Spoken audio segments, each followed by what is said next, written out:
எனக்கு ஒரு வீடு இருக்கணும். அந்த வீடு எப்படிப்பட்ட வீடுன்னு சொன்னால், பக்கத்து வீட்டுக்காரர் எப்படி இருக்குன்னு சொன்னால், லா யகுதாபூன, அவர் புறம் பேசாதவராக இருக்க வேண்டும்.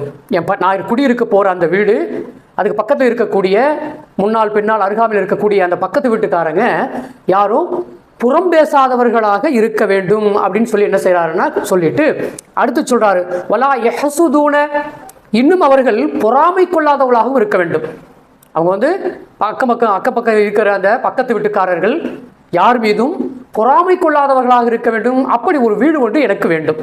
இன்னும் சொன்னாங்க அந்த மனிதரிடத்துல, வலா யபுகுதூன, வெறுப்பு கொள்ளாதவர்கள். பக்கத்து வீட்டுக்காரன் வெறுப்பு, எந்த நேரம் பார்த்தாலும் வெறுப்பை உமிழ்ந்து கொண்டே இருப்பது, கோபத்தை வெளிப்படுத்தி கொண்டே இருப்பது, அடுத்தவர்கள் மீது வெறுப்பையும் கோபத்தையும் வெளிப்படுத்தி கொண்டே இருப்பான்ல, அப்படி இல்லாமல் பிரியமாக நேசமாக அன்பாக இருக்கக்கூடிய ஒரு பக்கத்து வீட்டுக்காரன் இருக்கக்கூடிய ஒரு வீடு எனக்கு அமைய வேண்டும்.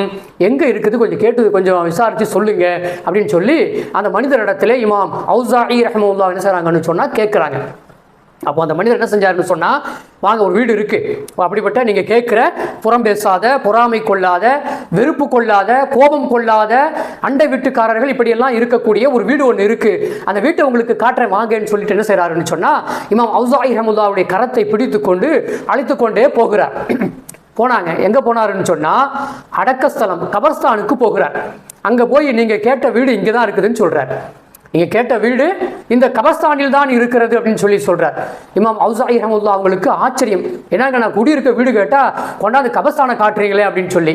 அப்போ அந்த மனிதர் சொன்னார், இந்த உலகத்தில் வாழ்கிற மக்கள் எல்லாம் ஒரு கட்டத்திலே சில நேரங்களில் புறம் பேசுவார்கள், சில நேரங்களிலே பொறாமை கொள்வார்கள், சில நேரங்களிலே வெறுப்பு கொள்வார்கள், சில நேரங்களிலே கோபம் கொள்வார்கள். ஆனால் இங்கே இந்த கபர்ஸ்தானிலே அடங்கி இருக்கக்கூடியவர்கள் எந்த காலத்திலும் அவர்கள் புறம் பேசாதவர்கள், புறம் பேசவே மாட்டாங்க. அவங்க எந்த காலத்திலும் அவர்கள் பொறாமை கொள்ள மாட்டார்கள், எந்த காலத்திலும் அவர்கள் வெறுப்பு கொள்ள மாட்டார்கள், கோபம் கொள்ள மாட்டார்கள். அப்படிப்பட்டவர்கள் தான் இங்கே இருக்கிறார்கள். இங்குதான் அந்த அமைதியான வீடு இருக்கிறது.